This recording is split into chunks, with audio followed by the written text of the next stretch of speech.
provide the advocacy, protection, benefits, and training you need.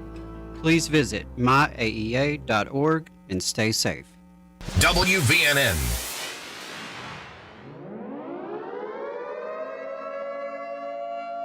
You're listening to the Valley Labor Report with David Story and Jacob Morrison. The time has come for America to hear the truth. We are going to stand with them, and not only are we going to fight for their rights, but we're going to stand up for our rights here in our state, in our homes, and in our community. One day longer, one day stronger. One day longer, one day stronger. Because the future of labor's rights in the United States of America is not going to be decided in the courts. It's not going to be decided in Congress. It's not going to be decided on talk radio, and it sure is not going to be decided on Fox News. Solidarity forever. Solidarity forever. Solidarity forever. For the union makes us strong.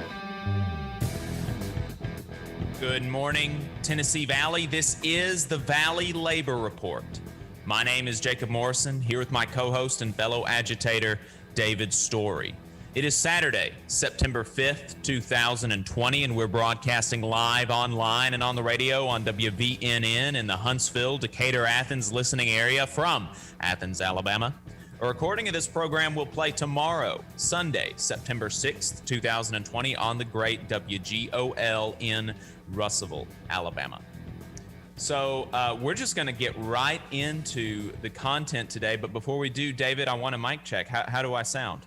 You sound wonderful, brother. How are you doing Fantastic. this morning? I'm living the dream. I'm doing good.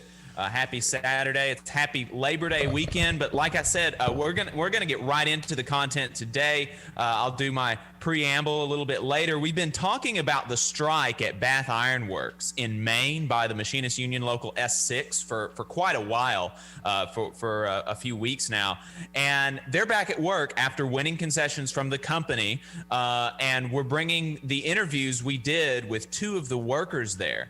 The interviews ranged from what led up to the strike, immediately before the strike itself, contract negotiations, the locals' history, the labor movement generally. It's just super wide-ranging interviews, and we really enjoyed being able to do them. This was the largest private sector strike in the country this year, with more than 4,300 workers walking off the job for 9 weeks. So we're really glad that we were able to get folks from that local to talk to us. It's such a big story in the labor movement. But one caveat is that we won't be able to play all of each interview on the radio. So what you're going to be listening to are highlights. These are pre-recorded interviews. If you'd like to listen to the whole interviews, then make sure you are subscribed to our YouTube channel, The Valley Labor Report on YouTube. The uncut interviews are going to be coming out, and they're going to be on our podcasting apps over the next couple of weeks. But if you're a supporter on Patreon, that's patreon.com/The Valley Labor Report, then you're going to get access to the whole interviews a week early. So make sure that you're supporting us on Patreon if you think we're doing some good work, and make sure that you're subscribed to us on YouTube if you can't afford supporting us financially, and that's totally fine. If you'd like to chat with us about the strike after the interviews play, then give us a call at 1-866-494-9866. Without further ado, David, let's play our first interview with Levi from the Machinists Union Local S6. I've been part of this local for 17 years. I've been a union rep for 4 or 5 now. I'm my trades representative. I was part of the strike committee. Sometimes I fill in for grievance committee. Department 50, which is structural fabricators. My audio is just tell us working about these contract negotiations. Oh no, really? Can you tell us what led up? I can hear it on the stream. I can hear the interview on the stream, but you're not able to get it out on the radio. Generally seen as kind of a last resort. So what was it that was so? Oh man, am I going out on the radio? You are going out on the radio. It's just that the video is not. In my opinion, the company we're negotiating with, they just tried to attack us from all angles. Give me a minute. Let's talk about Labor Day didn't for really a second. entertain any Let's of our see if we can proposals. get this audio fix. I'll kind of riff on Labor Day for a second. Anytime they sorry, gave us a sorry proposal about that, folks. and we, it's difficult to modify figure it, out. hand it back to them, they just kind of flick it back some of across the the ways table, to, and they're like, no.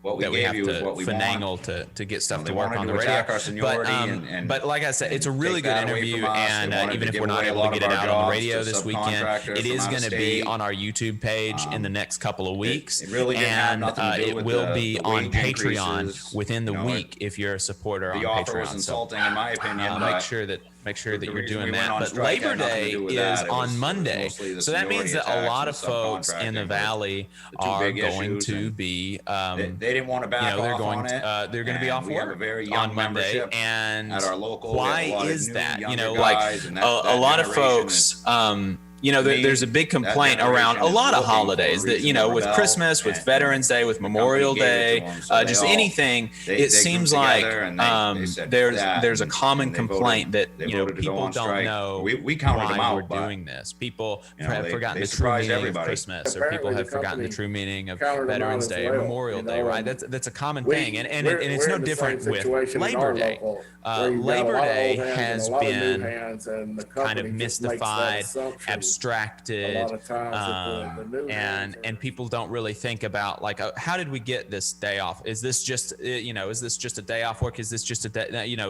For most people, this is just a day that you get off work and you go and grill and you don't really think about anything else. Part of this local for 17 but years. Labor Day I've been a in union rep the United States has a for really 4 or 5 interesting now. history and a bit of a sordid history, representative. unfortunately.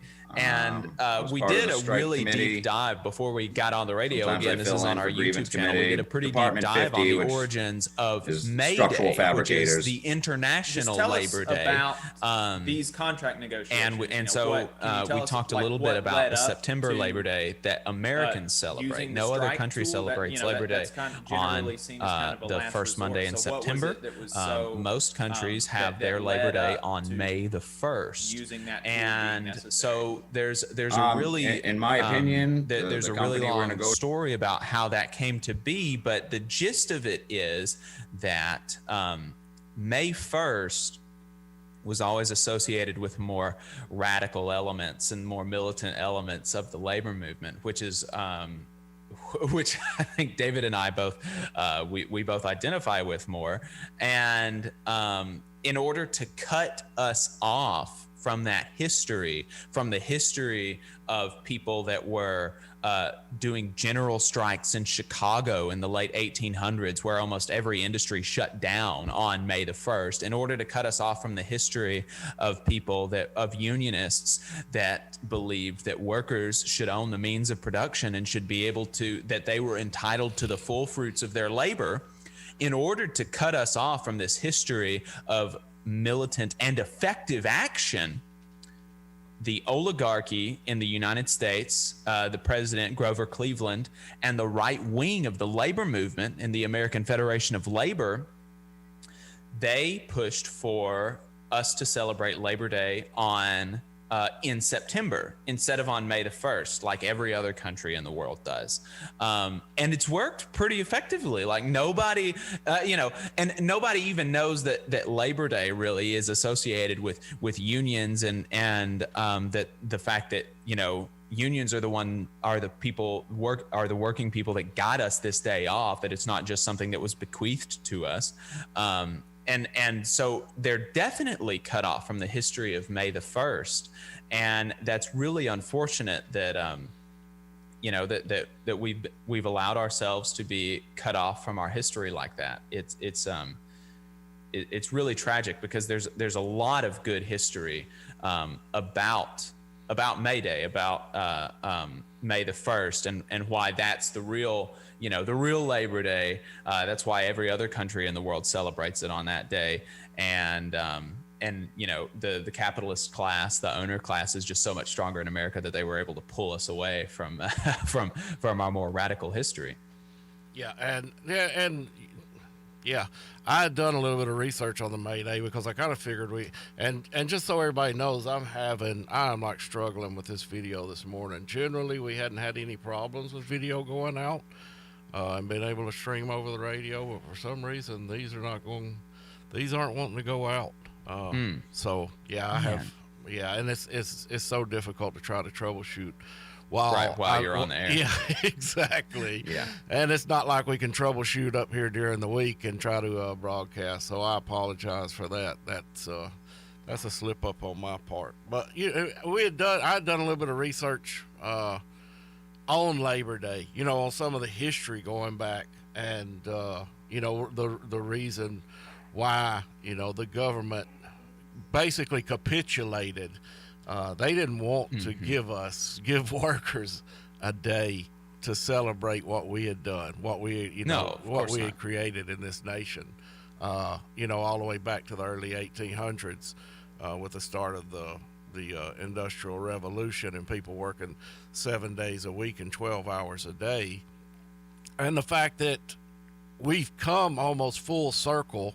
Now, granted, we don't have child labor, but how often do you hear we really don't need unions any longer, yet, most people don't have more than just a few $100s in their savings account, and they're one major incident away from being bankrupt. And most people are working 6 and 7 days a week just to get by, and it really speaks to where we're at today.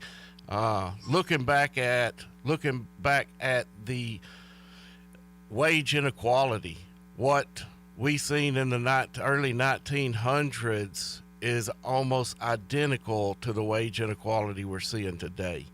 As far as the 1% versus the 99%, and we are happy to go along with that because they've given us just enough to make us feel like we're surviving. A decent car, a nice house, some sports on TV, a phone, and everybody thinks that they're making it when, the fact of the matter is most people, especially your age, I mean, you can probably speak to this better than I can, but for certain people the Gen Xers as well, are going to have a difficult time retiring and getting out of the workplace. Yeah, well, you can look at you can look at graphs of people's wealth, of different generations' wealth, and you can compare it to, and so there's multiple graphs comparing, millennial wealth to Gen X and to Boomer wealth when they were in the same age bracket, and it's astounding how much less wealth millennials have compared to Gen X when they were our age and Boomers when they were our age. And a big part of that is, you've got student loans, obviously, but the wage stagnation. I mean, like I make basically, when you account for inflation, I make significantly less, but my starting salary was only $3,000 higher than my mother's starting salary when she went into the workforce after college 30 years ago with the same degree. I have the same degree as my mother, and she made the same starting salary as I did, basically $3,000 less 30 years ago. I mean, that's crazy. That's insane. And of course, part of the reason for that is a declining strength of the labor movement. Unions we don't have the power that we used to have, and so we're able to be taken more advantage of by the capitalist class. You're listening to the Valley Labor Report with David Story and Jacob Morrison. The attorneys at Maples, Tucker, and Jacobs have stood with the working people of Alabama for over 40 years, providing skilled legal representation for your workplace injury claims. When you are injured on the job, it can be a scary time, but the attorneys at Maples, Tucker, and Jacobs have the experience to guide you through the process to make sure that you and your family are properly taken care of and your rights are protected. If you need help, call the attorneys at Maple, Tucker, and Jacobs at 855-617-9333 or visit online at www.mtandj.com. No representation is made that the quality of legal services is greater than the quality of legal services provided by other law firms. All workers deserve fair wages, affordable health care, and a retirement plan that enables them to retire with dignity. All workers deserve to have a say about the terms and conditions of their employment, not just the bosses. With the machinist union's over 600,000 members having our back, Local Lodge 44 in Decatur, Alabama has been serving workers' interests for over 20 years. Our members have the best health insurance in the area with zero deductible plans. We set the bar for pay in the area with over $40 an hour rates, consistently averaging the highest non-college degree jobs in North Alabama with some of the best retirement plans in the industry. We can do the same for you. Together, we remain united, raising our voices to ensure justice on the job and service in the community. The Machinist Union is a true Southern union founded in Atlanta in 1888. We have been serving members' needs for 132 years. The longevity of our union proves our dedication and loyalty to the working class. The Machinist Union isn't just for machinists. We represent workers in government, healthcare, auto workers, aerospace workers, transportation workers, the defense industry, and woodworking. Our members even build the iconic Harley-Davidson motorcycles. If you're ready to get serious about better benefits and wages, if you want to have a voice in your workplace with over 600,000 members to back you up, call or email us today at 256-286-3704 or organize at IAMAW44.org. Here in Huntsville, federal employees are an invaluable part of the nation's defense, offering unmatched expertise in engineering and technology and as stewards of taxpayer dollars. What we ask for in return is to be treated with fairness, dignity, and respect. The American Federation of Government Employees, AFGE Local 1858, is a union of working people looking out for each other, making sure that we're treated right. To inquire about joining or to learn more, call 256-876-4880. Hey y'all, are you tired of hearing that the South is just a So my bunch name's of Levi racist Banner. rednecks? I've been Or part tune of in this to local Dixieland for and the 17 Proletariat years. podcast. I've been a union rep. We talk about for Southern working 4 or class 5 history and now. current events through a leftist perspective. Join my Nelson, trades Senior Telecommunications Director representative. Tommy, Comrade Kate, former part of pig the farmer strike Tyler, committee. and Brother William, wherever you stream Sometimes your I podcast. fill in for With grievance good Lord committee, willing, the creek Department don't 50, rise. which We'll see y'all next time. is structural It's Dixieland and the fabricators. Proletariat. Just tell us about WVNN. these contract- Depend on it.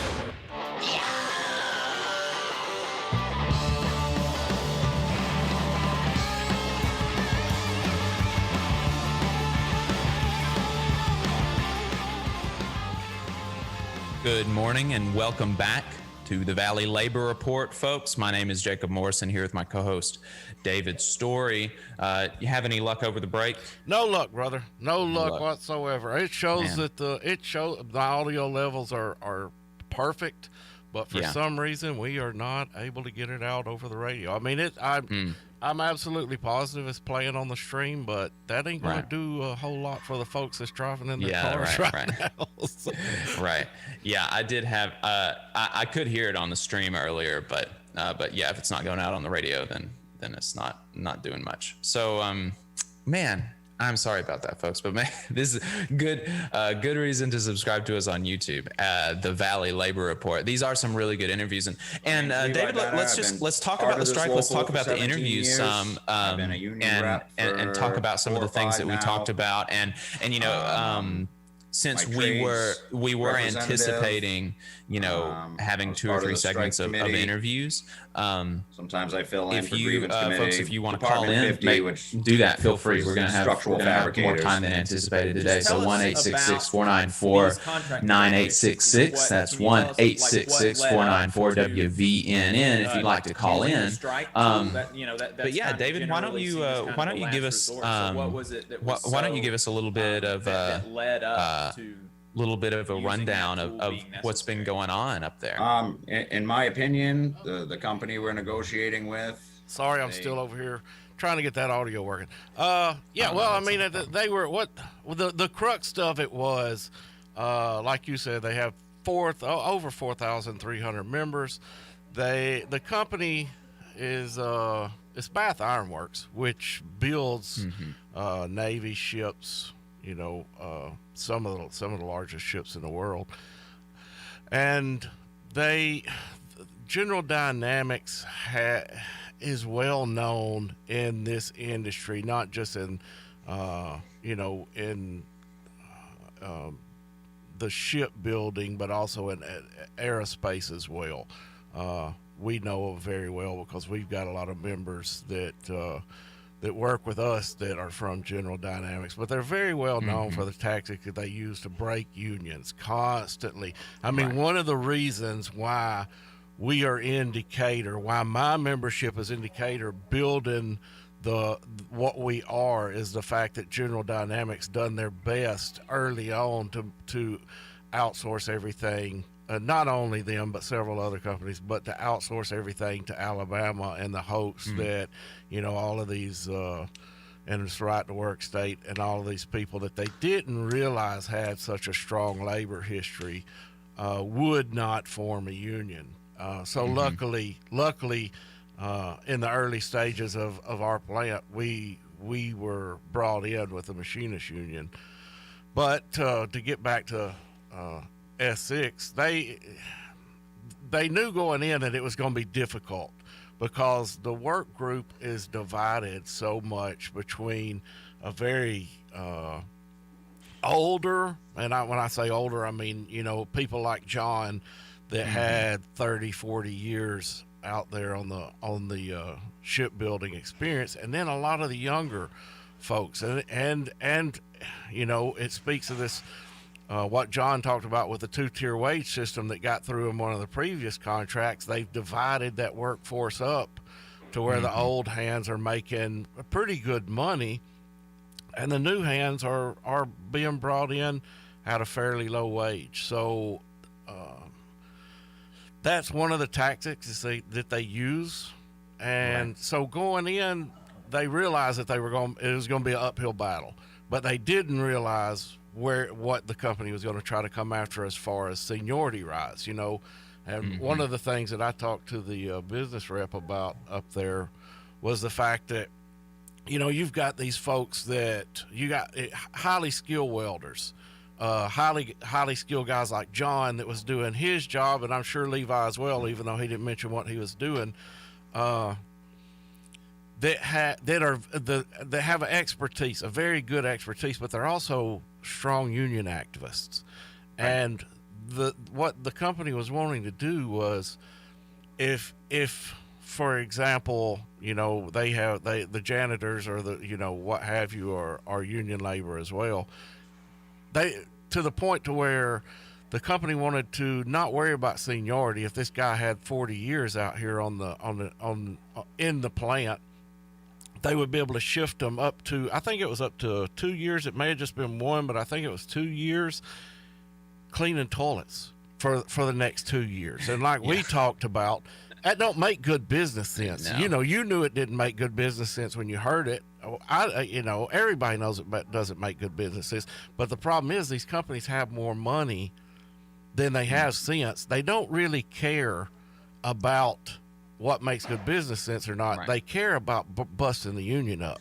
Right. And that's from the business sense. That is where they're thinking that they can make it up, is because they want to be able to bust the union. They want to be able to destroy worker power, and if it costs them a buck in the short term, they want to be able. They think they can make it up in the long term, but. And another thing, and like you talked about with trying to subcontract out work to Alabama, that was another big thing, like seniority, being able to say like, no, I'm a 50-year structural engineer or a welder or something. You're not going to put me on like paint duty or cleaning toilets or something like that's stupid.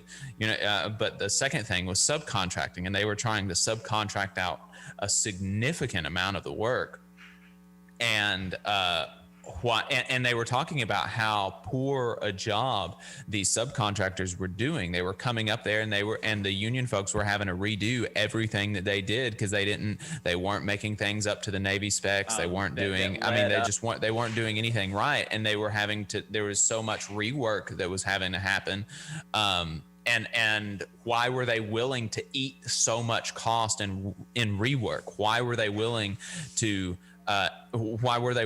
eat so much cost putting a highly specialized person with a lot of experience welding on toilet duty? Because they wanted to bust the union. That's why they wanted to bust the union. They wanted to destroy worker power. And that's the alpha and omega of the thing. That's the beginning and the end of the thing, is that they wanted to bust the union. But the good news is that this union was strong. They were able to build solidarity across some of these divides between the old and the young folks, and come together, and they were able to win a good contract. They saved their seniority, they saved their subcontracting stuff. So it's great. Yeah. We're about to go back into a break, Jacob. I hear the intro music coming on. So, folks, you're listening to the Valley Labor Report. We'll be right back after this commercial break.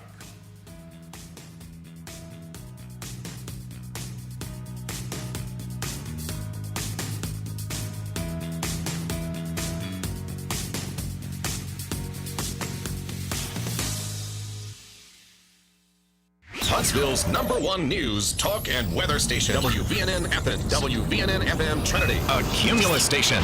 It's 10 o'clock. From ABC News, I'm Michelle Franzen.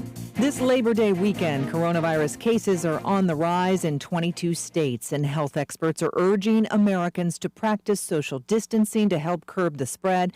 More Americans will likely also be voting by mail during this pandemic. Amber McReynolds of the National Vote at Home Institute says voters need to double check that they've filled out ballots correctly and completely. Signing where it says to sign is absolutely critical. Some states also require witness signatures. So just ensure that you read the instructions and you follow the procedures as outlined by your local election official. Early voting has started in North Carolina, with voters requesting mail-in ballots. Protests in Portland, Oregon again this weekend, marking 100 days since demonstrations began over police reform. It follows last weekend's deadly shooting of a pro-Trump supporter, the death of the suspect on Thursday by federal agents also trying to make an arrest. ABC's Christine Sloan has more. Attorney General William Barr released a statement Friday calling Reinell an admitted Antifa member and suspected murderer, saying in part the actions of law enforcement were a significant accomplishment in the ongoing effort to restore law and order to Portland and other cities, adding the streets of our cities are safer with this violent agitator removed. Also on Friday, the DOJ say 2 men affiliated with the Boogaloo Boys movement facing federal charges, accused of providing material support to a known overseas terror group. The Department of Justice announcing charges against Michael Solomon and Benjamin Teeter, self-professed members of the anti-government Boogaloo Boys. They're accused of attempting to provide material support to the terror group Hamas. The department also alleges the men participated in unrest in Minneapolis following George Floyd's death. A hearing is scheduled for September 9th. Lionel Moise, ABC News. You're listening to ABC News. We all have health goals, but let's face it, you are living in some fantasy world if you think you are suddenly about to start eating better. In fact, have you thought of this? How many different servings of fruit have you eaten today? How many servings of vegetables? And sorry, Dad, French fries and ketchup don't count. The experts recommend eating over 10 servings of fruits and vegetables each day. That's where Balance of Nature comes in. With 3 fruit and 3 veggie capsules, Balance of Nature gives you all your daily recommended servings and contains 31 different fruits and vegetables. Right now, Balance of Nature is offering free shipping and 35% off any new preferred order of fruits and veggies. Change your life now by calling 800-2468-751. That's 800-2468-751. Or by going to balanceofnature.com and make sure to receive this special radio offer by using discount code FRUITS.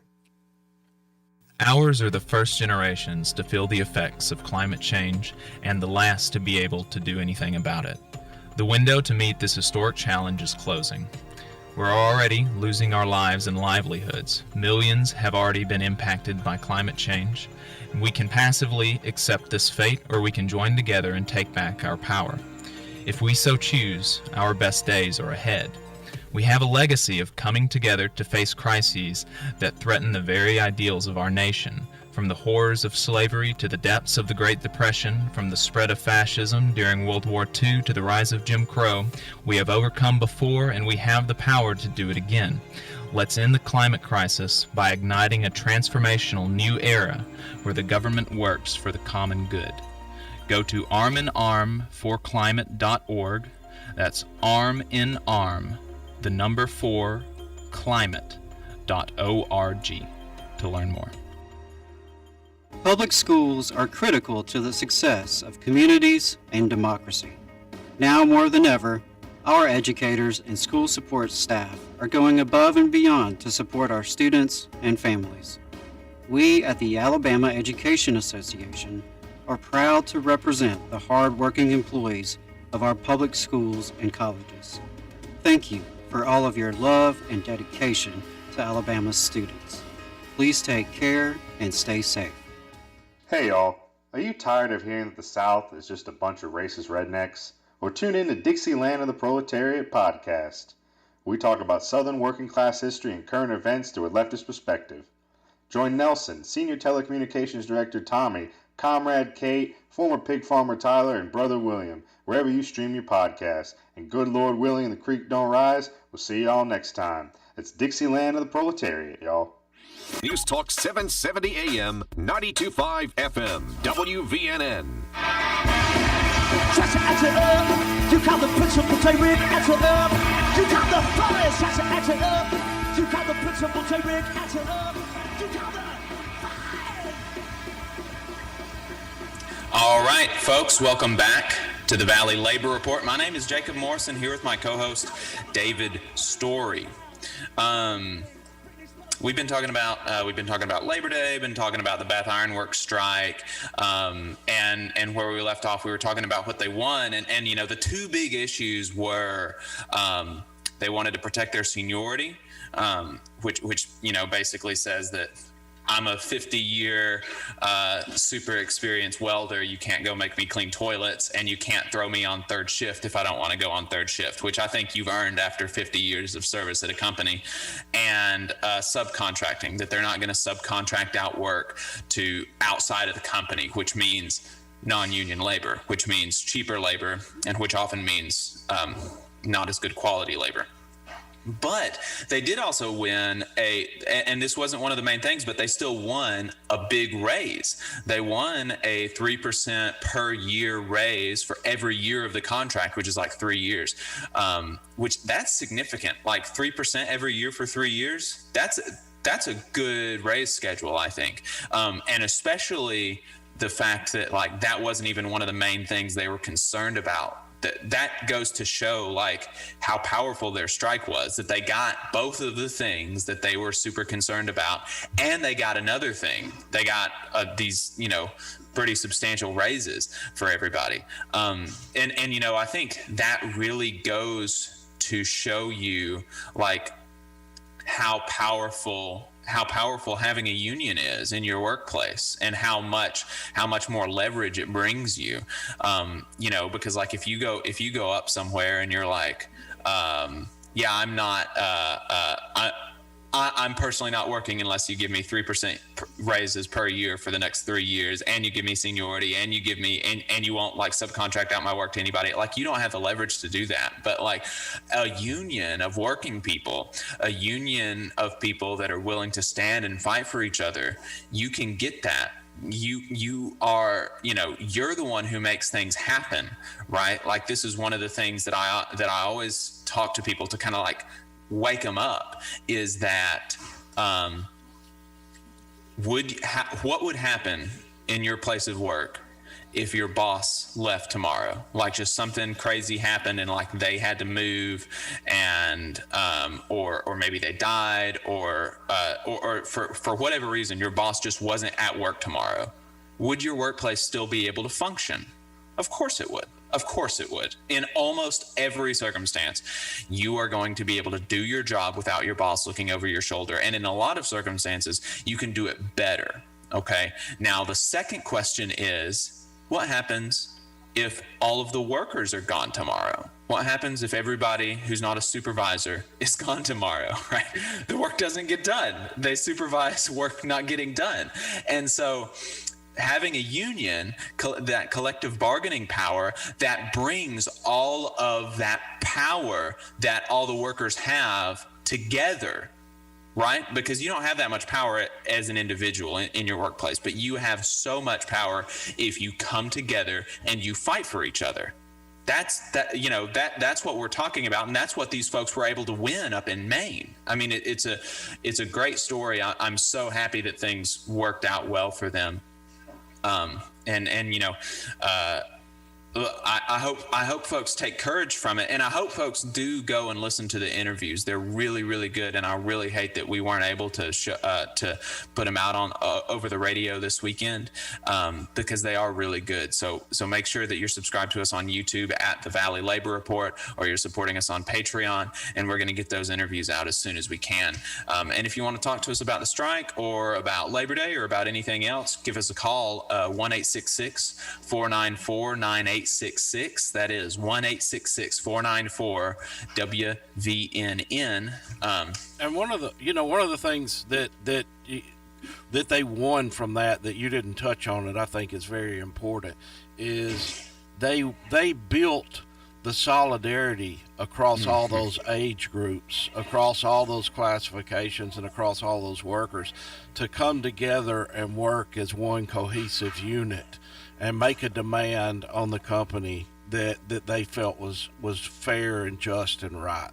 Because a lot of times we talk about the wages, we talk about the seniority, we talk about maybe retirement and health care benefits and things like that, but rarely do we talk about the one thing that's so important of every union, and that's building that solidarity. And when I say solidarity, a lot of folks out there may be listening that don't understand what solidarity is, because we tend to throw that term around pretty easily. But the solidarity is bringing everybody together under one big tent, and everyone having the same goal, everyone having the same mindset of this is what we want, and we're not going to give up till we get it. Because as it's wonderful that they won. Nobody ever wants to go into contract negotiations or even come out of contract negotiations, as far as that goes, with a strike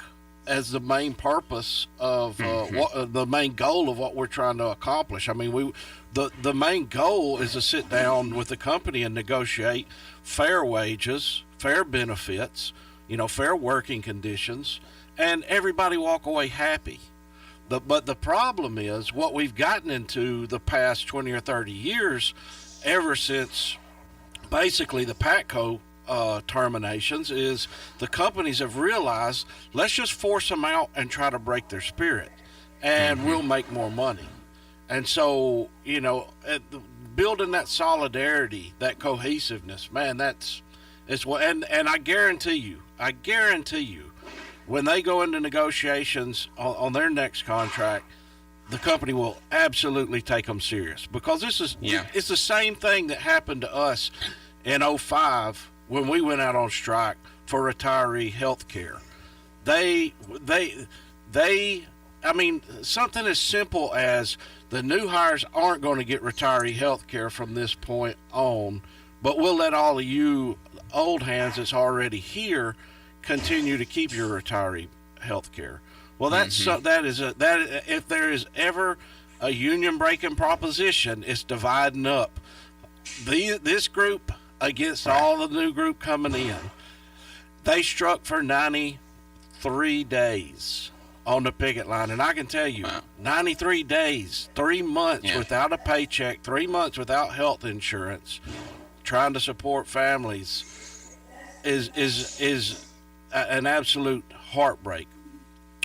When we come back off of that strike, on the next contract negotiations, everybody across the board averaged over $5 an hour pay increases. Right. So, once you get to that point where the company, if you don't strike, the company quits taking you serious, because that's the only effective measure, direct action that you've got to make them realize we're not going to take it anymore. Yeah. So, I'm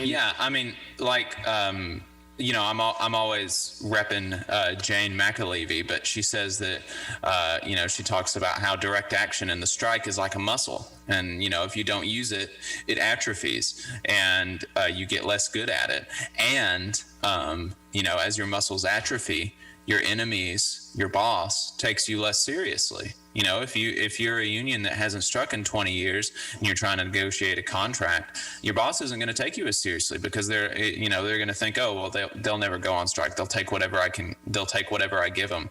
And that's especially the case in a non-union workplace, because you don't have any means by which to defend yourself. So you have to exercise your muscles, right? You've got to, if you're in like a life or death situation, or you're in a boxing match or something, you don't want to go without having worked out in 20 years, right? You want to train, you want to prepare, and you want to keep your muscles strong. And so, so like you said, people never want to go on strike. That's never like the goal of any contract negotiations. But it's an important thing to do to make sure that your company is taking you seriously occasionally. It's an important thing to do occasionally to make sure that your company is taking you seriously, to make sure that you have broad solidarity among the members, that your retirees, like you said, or your almost retirees aren't going to throw the young folks under the bus. Because like you said, that's a union breaking proposition. That is absolutely a union-breaking proposition. What they were trying to do is they were trying to get the retirees to vote yes on the contract, and enough older people to vote yes on the contract that the contract goes through.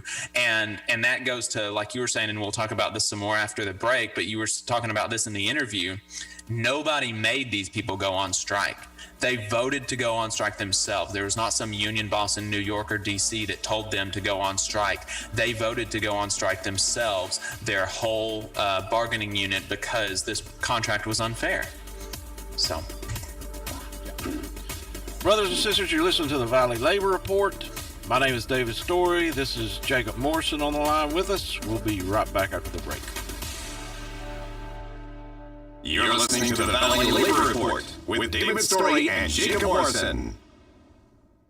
The attorneys at Maples, Tucker, and Jacobs have stood with the working people of Alabama for over 40 years, providing skilled legal representation for your workplace injury claims.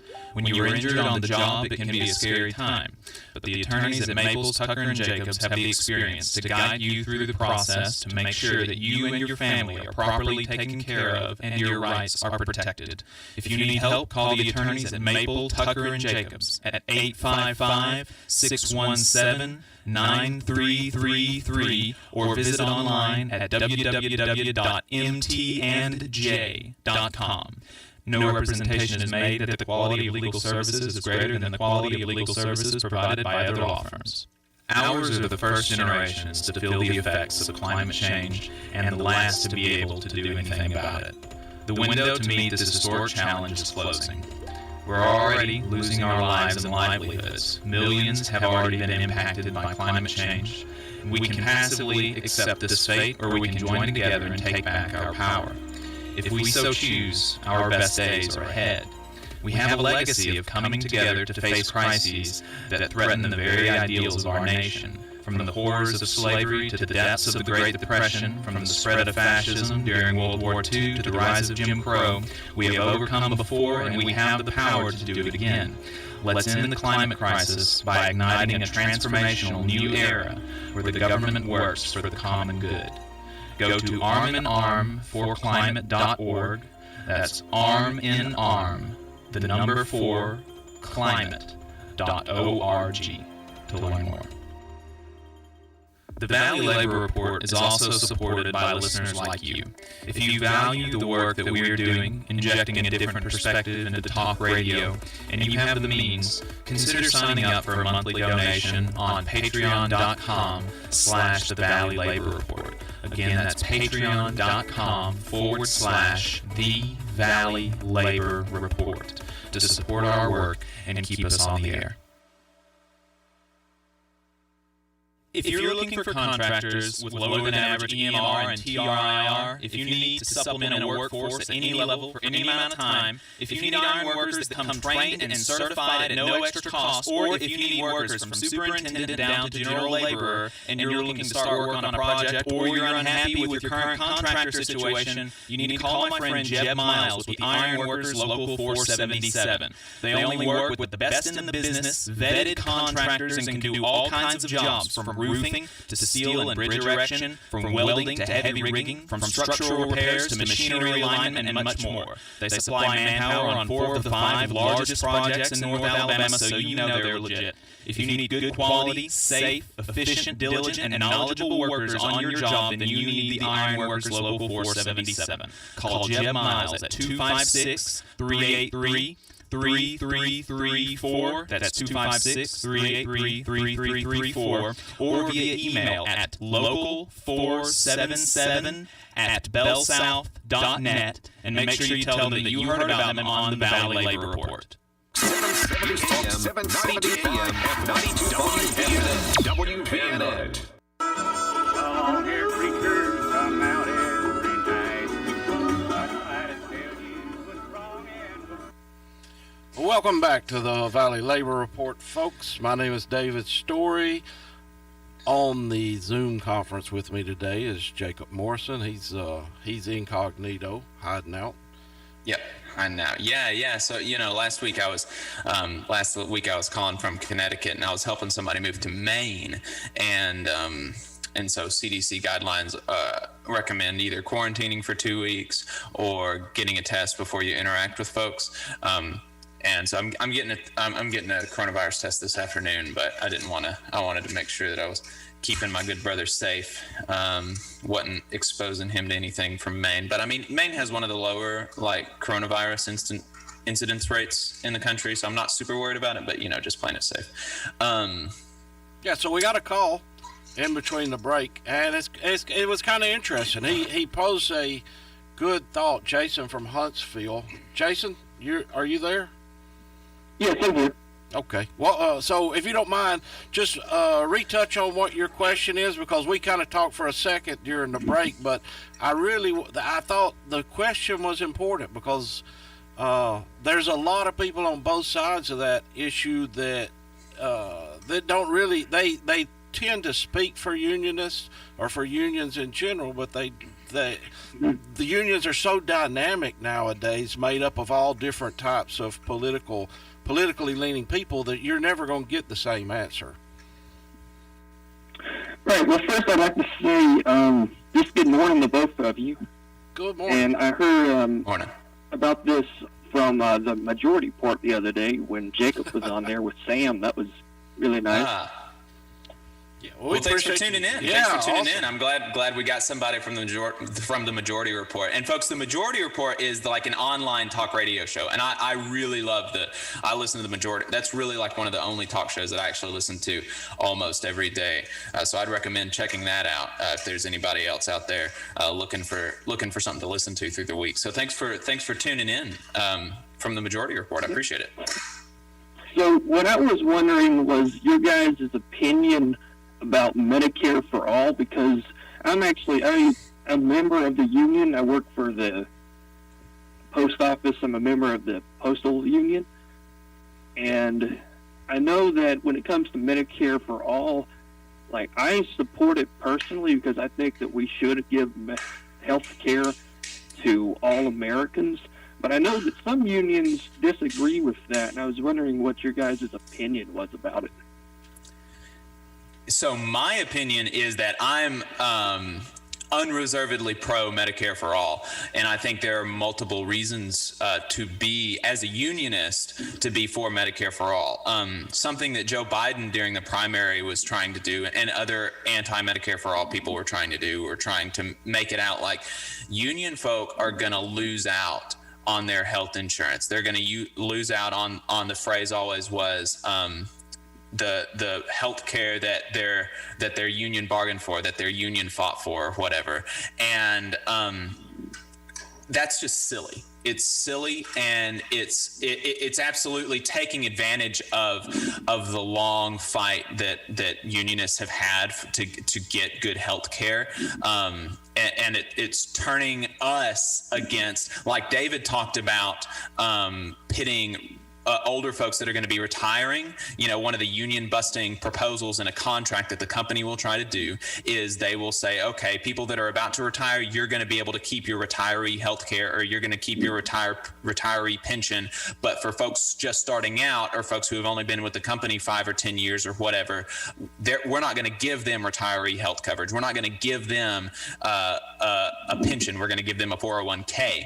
And so this is at a higher level, instead of trying to pit old people in the union versus young people in the union, they're trying to pit union workers against non-union workers and saying, union workers, y'all are going to lose out.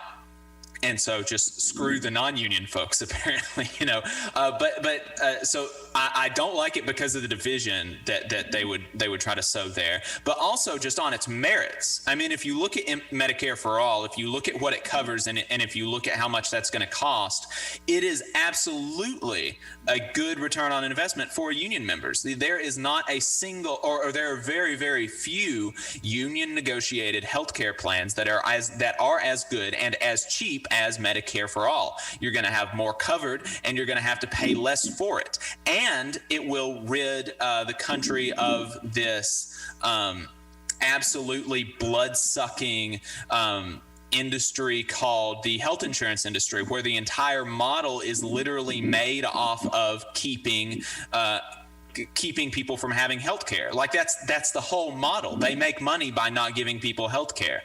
I mean, it's the health insurance industry is just one of the most immoral industries in the country, I think.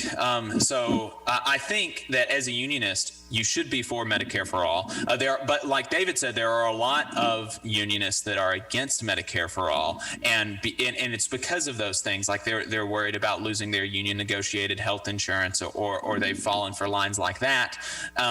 Let's clarify real quick. When you say the healthcare industry is one of the most blood-sucking industries in the country, let's clarify what we're talking about there, because, and I know what you're talking about, but a lot of people may not.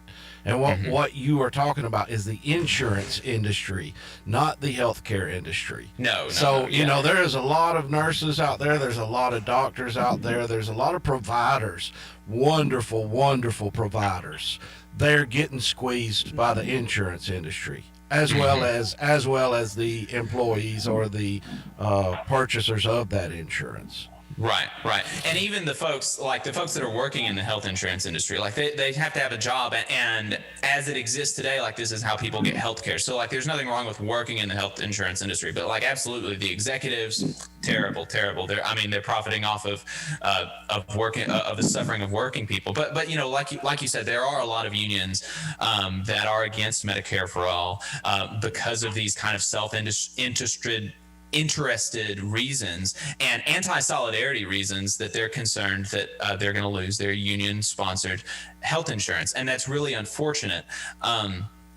Now there are some arguments, like maybe Medicare for All isn't the best universal health care system, and you know there are reasonable arguments to be had there, but that's kind of where I chime in as well, you know, because we've had not an in-depth discussion on it before, but we've had a small amount of discussion to where, you know, I'm not a big proponent of Medicare for All as far as a government-operated Medicare for All, for the simple fact that you look at what we go through just since the Affordable Health Care Act has been passed, a wonderful act, by the way, even though it relied strictly on private insurance to make up that difference. But if you look at that, it's a constant fight between Republicans and Democrats on every little thing. And I can see, if you look at the long term of what Medicare for All would look like across a nation, I can see every 4 years us being in a battle for our lives for health care insurance. And I recognize that it's it's just so divisive. Not once you got everybody on it, it wouldn't be very divisive at all. But you would have Republicans champion privatization once again. We would be fighting, we would be marching every 4 years trying to keep just what small benefits we've got. And and coming from my perspective, I would love to see a Medicare for All that is a nonprofit that could maybe start with a federation of all the unions across the nation, making one large, it would be a private insurance, but it would be the federation of Teamsters, of machinists, of AFGE, and prove that this type of nonprofit would work prior to moving towards something for everyone. Because I just, I have so little trust for the government, turning things over to the government. And at our point, if we don't like our insurance, we can fight. We have direct action. If the government gets a hold of it, I don't know. I don't see it. I see it being extremely divisive. Yeah, and I think that the thing to clarify there is that you're definitely pro Medicare for all insofar as like against the system that we have now. Like, yeah, exactly. Yeah, if you have to choose between Medicare for all and what we have now, Medicare for all is the obvious choice. But Jason, if you want to hang on, we can bring you back over the break. We're heading into a break right now. He was just wanting to. He really didn't want to do a lot of discussion. He wanted to pose the question and drop off. So. Gotcha. I dropped him off. Okay. All right. Well, folks, this is the Valley Labor Report. Stay tuned.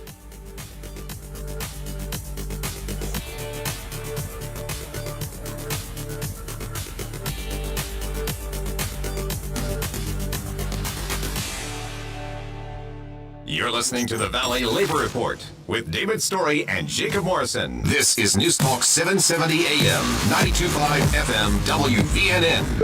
News starts now. Protests from coast to coast in Portland. Police moving in and making arrests Friday night, marking 100 days since protests began there, with demonstrators calling for social justice and racial equality. And in upstate New York, cries for justice growing louder in Rochester. Firework explosions scattering a massive crowd. Nearby, a bus stop on fire, blanketing the street in smoke. Officers stood at the ready on the third straight night of protests in the wake of the death of Daniel Prude. ABC's Trevor Alt in Rochester. Prude's family calling for the officers involved in his death to be fired and criminally charged. President Trump fighting back, denying he made insulting comments about fallen American troops. The president refuting anonymous claims published in The Atlantic that he called American vets losers and suckers. The general election has officially begun, with North Carolina sending out its first mail-in ballots. And today, the Kentucky Derby, 4 months after a delay due to the pandemic. Dave Packer, ABC News. The attorneys at Maples, Tucker, and Jacobs have stood with the working people of Alabama for over 40 years, providing skilled legal representation for your workplace injury claims. When you are injured on the job, it can be a scary time, but the attorneys at Maples, Tucker, and Jacobs have the experience to guide you through the process to make sure that you and your family are properly taken care of and your rights are protected. If you need help, call the attorneys at Maple, Tucker, and Jacobs at 855-617-9333 or visit online at www.mtandj.com. No representation is made that the quality of legal services is greater than the quality of legal services provided by other law firms. People across Alabama are hurting. Elected leaders have bailed out corporations while sending only a one-time cash payment to working families despite record unemployment and a public health crisis. Hometown Action is fighting for working people across Alabama to build inclusive and sustainable small town and rural communities. Hometown Action demands that Congress pass a people's bailout that expands health care, sends cash payments to families, and invests in green jobs to restart the economy. Now is the time to act. Learn more at www.hometownaction.org. The Valley Labor Report is also supported by listeners like you. If you value the work that we are doing, injecting a different perspective into talk radio, and you have the means, consider signing up for a monthly donation on patreon.com/The Valley Labor Report. Again, that's patreon.com/The Valley Labor Report to support our work and keep us on the air. The attorneys at Maples, Tucker, and Jacobs have stood with the working people of Alabama for over 40 years, providing skilled legal representation for your workplace injury claims. When you are injured on the job, it can be a scary time, but the attorneys at Maples, Tucker, and Jacobs have the experience to guide you through the process to make sure that you and your family are properly taken care of and your rights are protected. If you need help, call the attorneys at Maple, Tucker, and Jacobs at 855-617-9333 or visit online at www.mtandj.com. No representation is made that the quality of legal services is greater than the quality of legal services provided by other law firms. The Dale Jackson Show, a safe space for terrible people. Weekdays, 7 to 11 a.m. Only on WVNN. WVNN.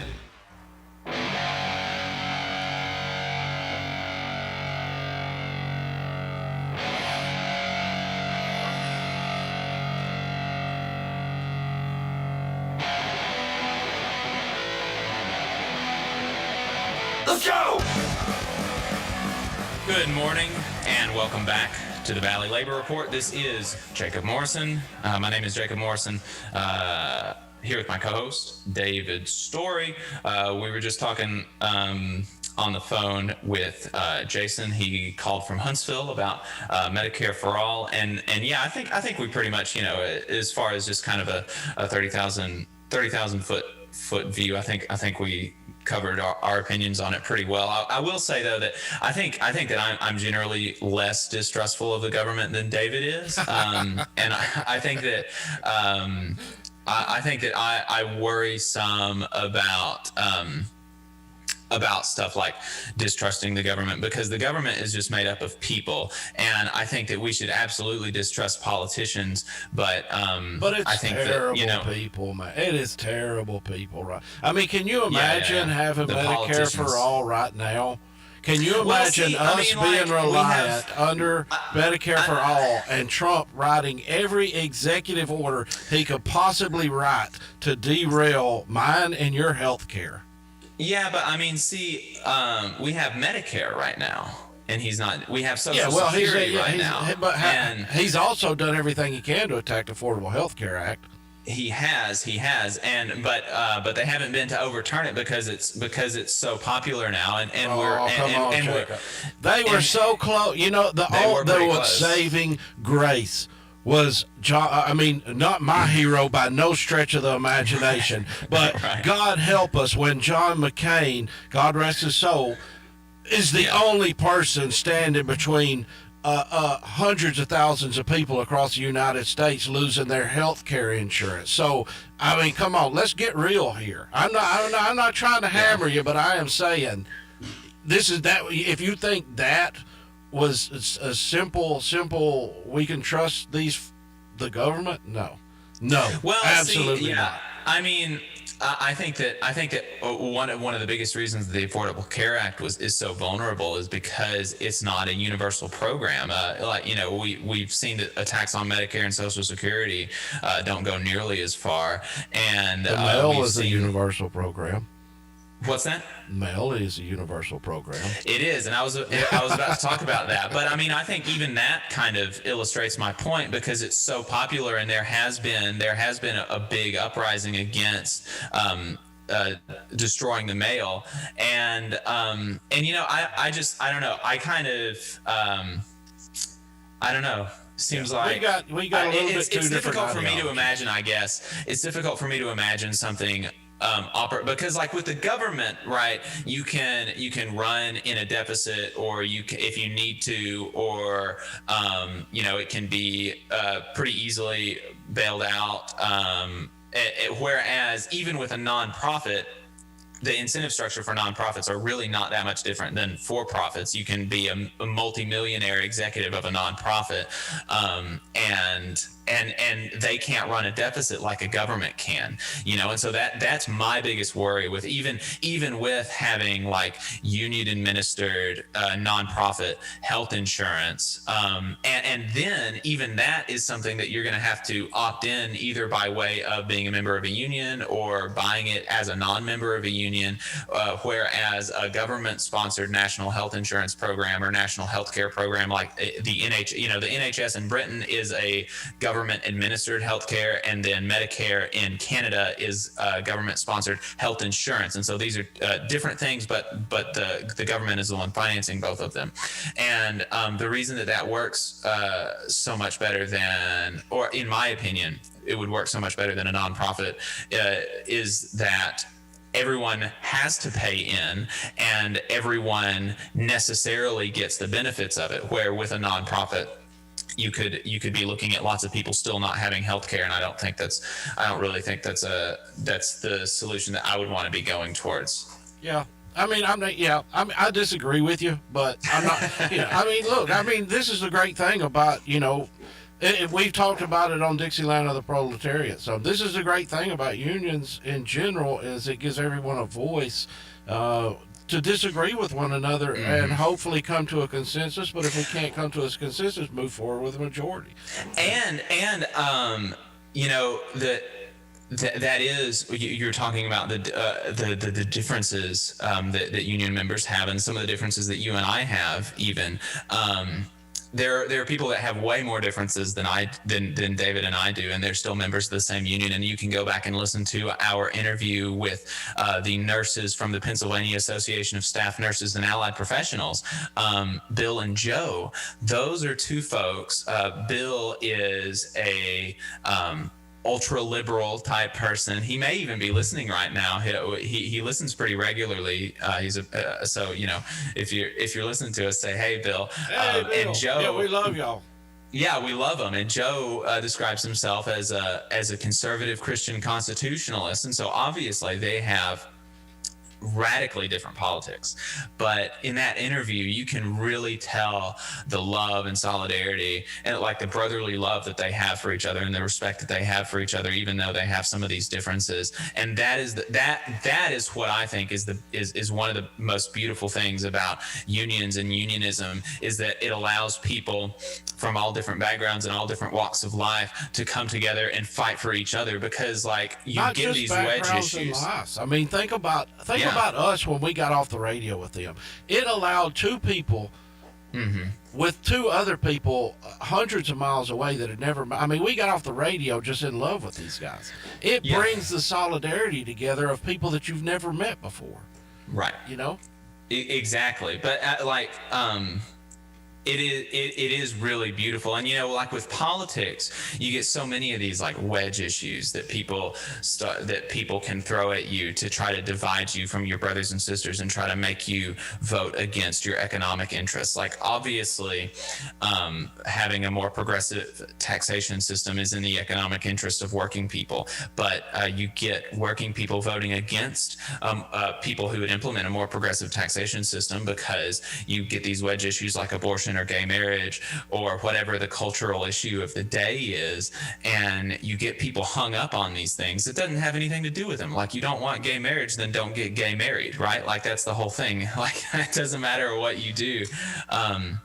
But you get people to vote on these issues, and they're not voting on economics. Well, the union, it just takes, like, it really doesn't matter what your opinion on this or that cultural issue is, because you're standing together in solidarity with your brothers and sisters fighting for a good contract. The contract that you have with your company doesn't have anything to do with what your opinion on abortion or birth control or gay marriage or anything like that is. It is just about your paycheck and your health care and your retirement and your working conditions. And that's something that everybody can unite on. And once you unite on those things, you really are able to see, because these are like intimate discussions, right? You're talking about, David mentioned being on strike for 93 days. You know, the decision that you have with yourself and your brothers and sisters on the job to go on strike for 93 days,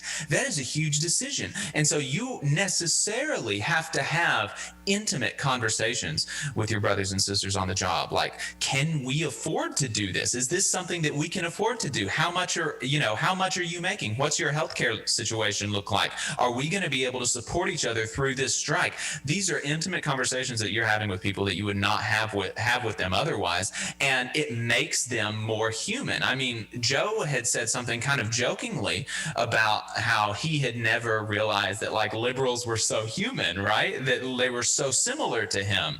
And that is really a beautiful thing, is coming together and being able to see the humanity in the people that you're working with and the people that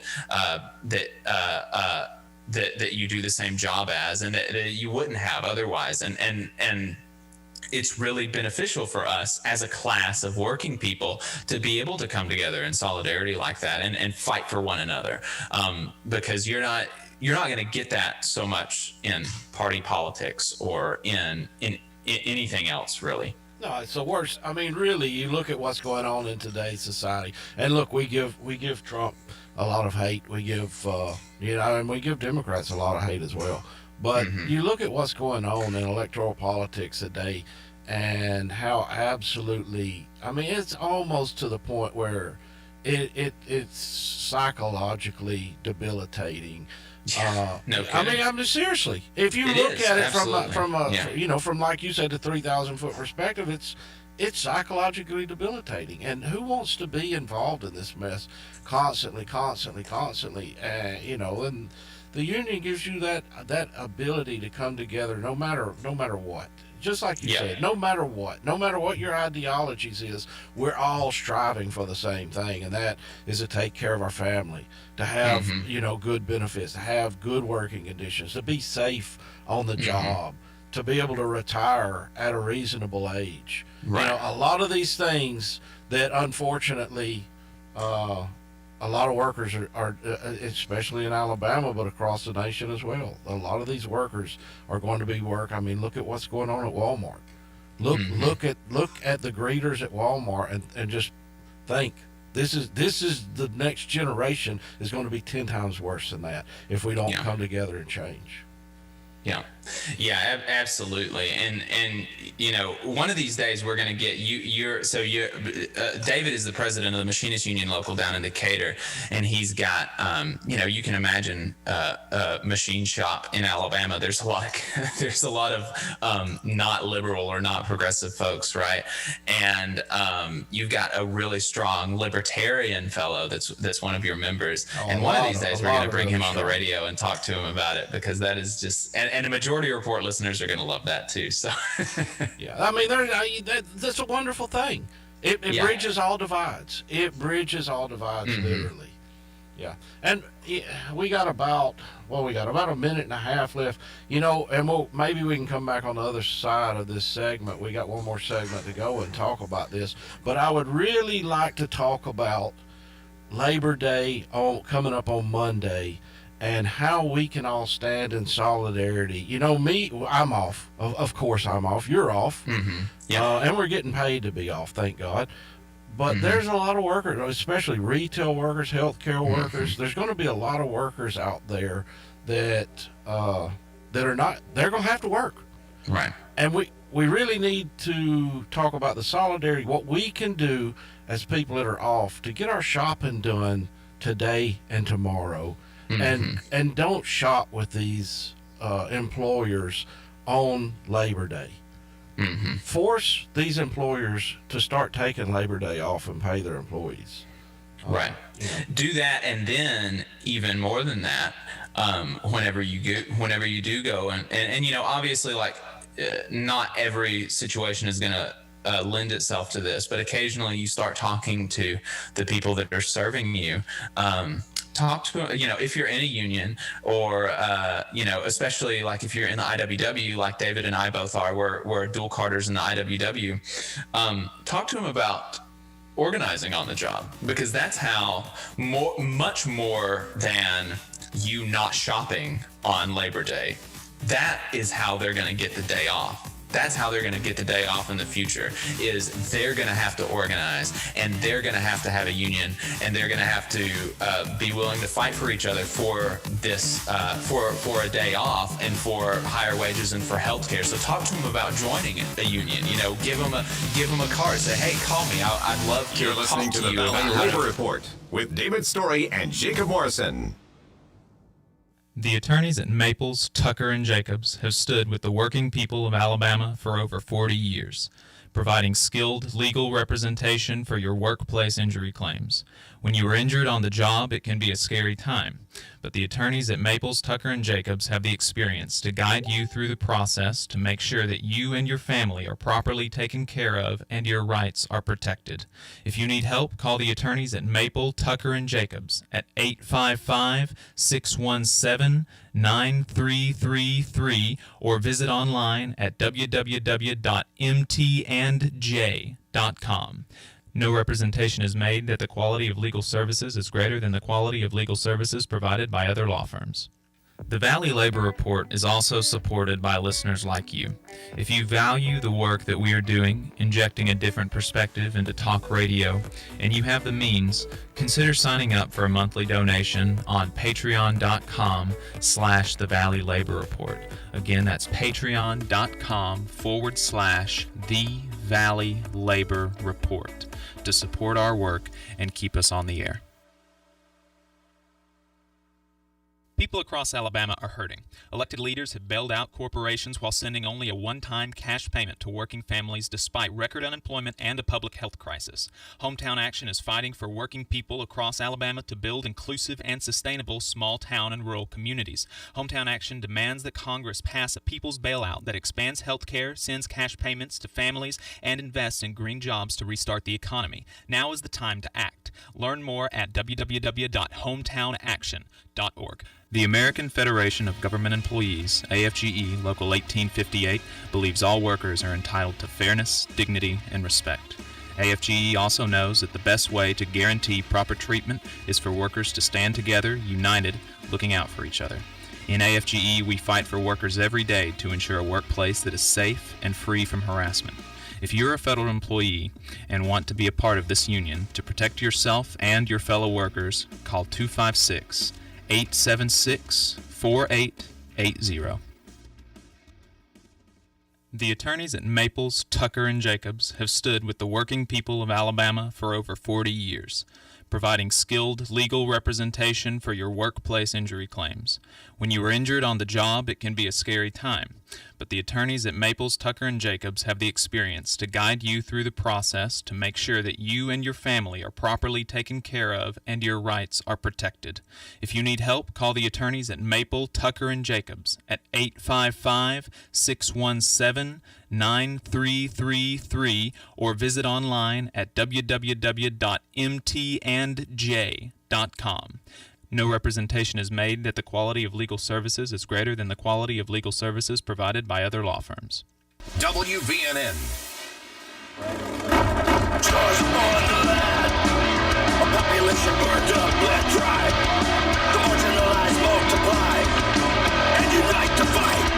Good morning, folks, and welcome back to the Valley Labor Report. My name is Jacob Morrison. I'm here with my co-host David Story. Man, I'm real bad about getting cut off by the brakes. Not good at feeling that out. So, like I was saying on the other side, you know, if the opportunity presents itself, you know, consider talking to those folks about organizing, or if you know somebody that works in the service industry, definitely, and you're in a union, definitely talk to them about organizing, and like that, because that is how the labor power that they have is infinitely more powerful than you shopping or not shopping on Labor Day. Like that does almost nothing. Like that's fine, do that. Like don't shop on Labor Day, but that does almost nothing. The way for them to get higher wages, better working conditions, more days off, sick leave, stuff like that, is to organize. That's really the only way. You know, theoretically it could come through legislation, through the government, but where David and I definitely agree is to not advocate for the government doing things. I think is fine, but don't depend on it, don't rely on it, and don't count on it, because the government, politicians are unreliable. The government, I think it is the people that work there. I work in the government, right? I'm a federal employee. I think that we're pretty reliable. But the politicians, the people who hold the purse strings, they're not so much reliable. And so who can you rely on? You can rely on your brothers and sisters that are standing next to you on your job, at your workplace, because those are the people that have historically done. That's where change has happened historically. That is how people have gotten the things that they have, even when it comes from the government. It comes from the labor movement demanding that the government do that, or else, right? Or else power concedes, like in the interview, John said in the interview, so make sure that you're looking out for that interview. But John from Local S6, he said, he quoted Frederick Douglass: "Power concedes nothing without a demand, and a demand requires the power to back it up." Okay, like you're not going to get anything if you don't demand it, and you're still not going to get anything if you don't have power to back up that demand with a threat of force. Right. And to clarify what you were talking about earlier, as far as organizing the retail workers and things like that, there's probably a lot of union members out there that has no clue what the IWW is or what wobblies are. So, let's take a second and just say, the reason that we are dual carders, the reason that we originally engaged and you helped bring this branch together in Huntsville was because of the fact that we understand that as business union members in AFGE and in the machinist union, that we don't have the capability of organizing some workers. But through the IWW, we have the ability to organize any worker whatsoever. Right. And that's something that needs to be stated. If you're out there and you're a retail worker or a service industry worker or something other like that, and you've always said there's no unions anywhere in my industry, I've never even heard of unions in this industry before, we can get you organized in your industry. We can get a union into your industry. Yeah, absolutely. And that is, like David said, that's what appealed to me about the IWW, right? Like, I can't go into a bar as a member of the American Federation of Government Employees, right? and say, hey, do you want to join my union? But as a member of the IWW, I can. The Industrial Workers of the World is a union that will allow any workers to organize within it. It's one big union, and it's a lot. There's definitely a lower bar to entry as far as joining the IWW goes compared to like other unions, and it's easy. It can be easier to organize with the IWW if you're properly motivated. So definitely, if you've thought about organizing and you're like, well, there's no unions in my industry, well, let us know. There may even be business. You may have two options. You could organize with the IWW, or you could organize with a business union. You may just not have heard of it. There are unions in this area that folks would have never known were there. Like I until I met David, I had no idea that there was a machinist union anywhere near me, right? But there is. So definitely like send the page a message if you're just curious, like, can I even organize? You can is the answer, and you may even have multiple options. Yeah, and you can message us, and that's the thing about it. We're doing this radio station granted, we're trying to preach to the masses, but one of the biggest reasons we're doing this radio station is so people will have the ability to contact us. And if we can't get you organized if you're not right for the machinists, or if you're not right for AFGE, we got IWW. If it's something else, we can go to the steel workers. We've got contacts all across the state and nation, as far as that goes, to put you in touch with people that can organize in your industry specifically. Right. And like, we don't care what union you organize with. There are some people, Yeah, there are some people that may be in the Machinist Union or in the IWW or in AFGE who's like, I'm not going to organize anybody if it's not in my union and it doesn't benefit me. I think there are very few people like that, don't get me wrong, but there may be a few. There may be a few people that are like that. Like, we absolutely don't care. We just want you to be able to have a union, you to be able to have collective bargaining and a collective voice on your job, because that's what's important to us, is building worker power. Like, we're not, like David spent tens and tens and tens of hours helping some workers down south think about organizing, and he doesn't get commission on organizing workers, right? We don't get anything for any of this. We have a passion for helping people make their lives better and helping them make the lives of their brothers and sisters better. That's the only reason that we're doing this. That's the only reason that we're in the labor movement. That is the beginning and end of the thing. Yeah. You want to talk about a rising tide raises all boats. The union is the rising tide that raises all boats. I guarantee you that. Right. Yeah. It's not lower taxes. It's not making sure that the people who buy yachts can have a yacht tax break. It's the labor movement. It's working people having a voice. It is, it's being able to bargain collectively for your working conditions on the job. That is the rising tide that raises all boats, and it can raise boats today. And that is how boats have historically risen. I mean, seriously, if you go back and look into anything that workers take for granted, any freedom that you have in and from the workplace, it came from the labor movement. Yep. We got about 10 more seconds, Jacob. Why don't you...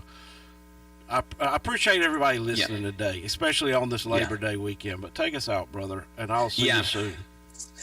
Folks, thanks for listening. And like I said, man, we are so sorry that we weren't able to get those interviews to you. So make sure you are subscribed to us on YouTube at The Valley Labor Report, or you're supporting us on Patreon so that you can hear those interviews. And with that, folks, we will see you next week.